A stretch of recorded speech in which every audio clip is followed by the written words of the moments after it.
Mulago. Good morning, ladies and gentlemen. Good morning. I'll start with you, Daphne. What do you do at your company? My organization, it's actually not a company. Yeah. It's an organization that is not for profit. It's an NGO, and at Sefrot, we work to see to create a world where the right to food and adequate living rights are protected. So we apply a human rights-based approach that is through the use of the legal tools, and we also engage the different stakeholders, the different ministries and Ministry of Health, Ministry of Trade, and even the public through our different projects to see to it that there is an understanding of how the law can be used to promote health diets and prevent the prevalence of NCDs, including cancer. Yes. What have you been doing for the years that you've been in existence as an organization? As an organization, we have partnered with IDLO, and we have been able to be an implementing partner under the project and Global Recap. So under Global Recap, we advocate for fiscal and legal reforms to see to it that the countries, the laws we have are prioritizing the prevention of NCDs and also promoting health diets. Yes. So I'll cross over to you, Mr. Ssemujju Joseph. What does a nutritionist exactly do? For us who are not familiar with the term. Yes, basically a nutritionist is just to make sure you take care of the nutrition needs of the people, not necessarily even the hospital. But people have a right to food and to the right food, wherever they are, at all ages, everyone basically. It's just because I happen to be in the hospital, so I'll take care of the nutrition needs of patients. At the hospital? At the hospital. And what is the right food? Because we struggle so much with what to eat. You can get to lunch and you're like, what should I eat? What is the right thing to eat? And we take a lot of soda and think maybe it's not right for us. What is the right food? Exactly. This is a good question. The right food, probably food is food. And given our cultures, they expose us to different kind of food depending on where we come from. But then food should be anything that provides the right nutrients to your body. That's food. And in this way we are going to talk about, we tell people to ensure that people should take a balanced diet. It's not a matter of taking food, but you have to put in mind that the kind of food you take is balanced, such that it's able to provide the right nutrients, probably in the right amounts to your body. Okay, so now we get into the topic of the day. Today, 4th February, is World Cancer Day. Daphne, I'll come to you for this question. Why do we commemorate this day? And what is the importance of recognizing the day as World Cancer Day? Well, World Cancer Day is not just any other day on the calendar. It has been picked out because with the statistics, there's rising data right now that shows that cancer is now overtaking all the other diseases in mortality, in causing deaths in people. So there's a need to raise awareness on the rise of cancer, the financial burden it is causing, on the emotional burden that comes with the feelings of anxiety, depression that families are going through, the communities. So we not only stand with people who are suffering with cancer right now, families that are going through that struggle, but we also raise awareness on how we can prevent other people from getting the disease. And this is through getting a day where we talk about ways in how we can move forward as It's an international day everywhere in the world right now. They are celebrating. Yes. So basically, it is so important that to create awareness about cancer, because so many people might go on with their day thinking the disease does not exist. Exactly. What are the numbers that we have recorded here in Uganda? Because we've been reporting so many cases of cancer, and why is it on an increase nowadays? Right now in Uganda, the statistics show that about 52,000 people are moving with the disease. Yes, and then new cases are reported, about 15 to 30 in the hospitals, about 15 to 30 new cases of cancer. So you see that there's an increase in cancer, and there's even an estimated percentage in the future, like in 2040, that there will be about 80% of citizens with cancer in Uganda. Yes. 80%? 80%. Wow. Yes. That's a very scary number. Yes. Is it because of certain things that we are doing? And I'll come to you, Mr. Ssemujju, on that note. What are some of these causes that we need to look out for as a person? I do not want to get cancer. What should I do? Right now, research may not come out to give a particular cause that this one causes this. We've engaged in a number of researchers. Now, probably at the end, we shall be able to make such a statement. But at the moment, we are talking about the predisposing features, predisposing factors that probably, at least there is documented evidence that once you do this, probably research has shown you may get this particular kind of cancer. And some of the predisposing factors we talk about, one of them is nutrition, the diet, the lifestyle we live. Then the family lineage, the genetic factors, those ones are there. For example, we've seen that for some cancers, if your mother or grandmother or a great-grandfather had cancer, probably your chances of getting this disease also increases. And then our race is safe. Some races are attached to a given kind of cancer.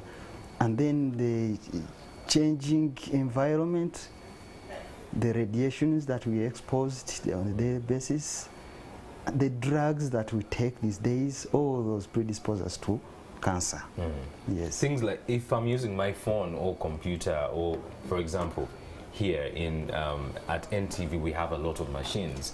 Is that a risk for me to get? Probably any kind of radiation, say, predisposes you. To what extent, that may not be so certain, but at least that one is known. Very scary things. Mr. Ssemujju, still with you. We talk about preventing cancer, and you've mentioned nutrition. Exactly. You are a nutritionist. Exactly. How does nutrition prevent cancer? At least we've known that there is a relationship between fat and specific kind of cancers. That one is known. So we always encourage people to maintain a healthy weight. A healthy weight whereby you reduce the amount of fat you have in the body. And when we talk of fat, that's exactly dieting and probably physical exercise. If you realize that you have a lot of fat on you, then you better seek for hope, and one of the hope that you get, at least you'll be encouraged to reduce your weight. Amazing. Exactly. And what kind of food am I supposed to eat? I will say eat a balanced diet as a principle. Then when you're balancing the diet, there are specific kind of foods that are known that probably have more fat than the others. Then it takes some kind of understanding. Now, to make a selection, which kind of food will I eat? This one contains this kind of fat. Of this and this, which is better to take? Then you make a decision. But the issue is balance the diet for preventive. But at the same time, even those who are sick, because on a day like this one, I think it's just a perfect fit to discuss this topic. Even for our patients, there is a lot of myths moving around about food and cancer. Most of the patients are told, don't eat this, don't eat this, don't eat this. but at times they are not given option of what to eat. So our patients need good diet, need the food that gives them energy. Patients need the food that gives them the proteins which help to for growth of our body cells. Then we need the food that contains protectives. That's when we encourage people to take fruits and vegetables to ensure that they get vitamins and minerals for their bodies. So the issue is, me and you and the patient, we need the same food, and we have a right to good food. Mr. Ssemujju, as a nutritionist, and this is a question that I would really kick myself if I didn't ask you. From way back in primary, I've been taught balanced diet, balanced diet, balanced diet. Up to now, I really don't know what a balanced diet looks like. Because so many people talk about a balanced diet and the foods you have to eat, but they don't tell you that this food, this and this and this and this is what you have to eat. Could you just take us through the meals? For example, I'm eating breakfast, this and this is what I have to eat. Lunch, this and this and this is what I have to eat, and probably supper. Just for the interest of getting to know exactly what I should eat and what I shouldn't. It might be hard for somebody to tell you, eat this, don't eat this, because we have different cultures across. We have people from the north, we have people from the east, who have different kinds of food. But just an example. Yes. Just an example. But the principle is, normally in our culture, what we call food, you realize that most of them are carbohydrates. You see, for example, in Uganda, they will say emere, then enva. Yes. Most of the enva, you realize that they are proteins. Most of the emere, you realize that they are carbohydrates. But in English, everything will be commonly called food. So you get your staple food. For example, akalo, it has carbohydrates. If you're a man from the central like me, your matoke will have the carbohydrates, your muogo will have the carbohydrates. Then you know that I should put enva, which gives me the proteins. Whether the proteins are coming from the animals or plants, but they are all proteins. But nutritionally, we encourage to mix. You get animal protein plus plant proteins. Then you add on a carbohydrate food.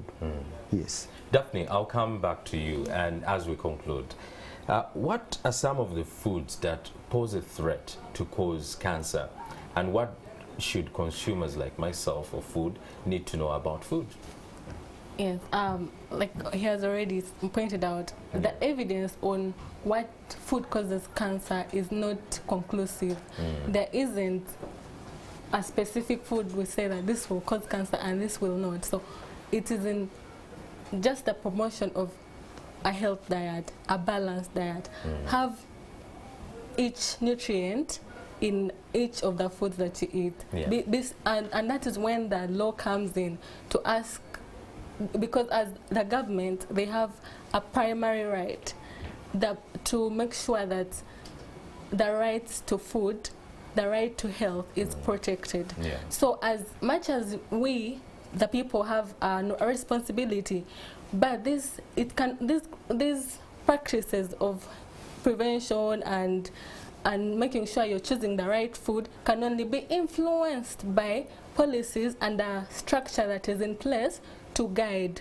And it is not only guides, but it also empowers and gives the people the freedom to express and exercise those rights. So when he talks about which food should I choose, it's now that when we come to important aspects like nutrition labeling, front of pack labeling, so that before I know what I'm going to consume, then I can be able to read and understand and say, okay, this is so high in carbohydrates. If I have eaten something high in carbohydrates, then I shouldn't eat something else that has the same nutrient, and so I need to balance. So we need to be careful while we are consuming food. Yes. So, but that can only be if we have the we are aware, we have the information, and we are aware of that. And that goes back to also that food system in its entirety. For example, from the time of cultivation to the time the food comes on your plate, there are different processes that the food goes through, like agriculture, and so now that goes back to, remember how our maize was banned from Kenya. Yes, so because of the aflatoxins, because of issues of storage. So now if we do not have a food storage, a food reserve as a country where we are practicing safe food preservation methods, and then it becomes a problem for us, not just in the food we're eating, but also in the market, the trade systems. We are banned from doing exportation. So now that is a critical point, and as a country we have to really wake up. Yes. Well, thank you so much for this. And before I let you go, Daphne, today is World Cancer Day. You talked about creating awareness. Is there any event that's happening that the viewers can be part of? Yes, today there's a national celebration. It's in Nama, Mukono. So for those that can get there, you can be part of it. All right. Yes. Thank you so much for coming through and talking about such an important disease. And well, we are going to take a short break right now, but we shall be back with more interviews here at Morning.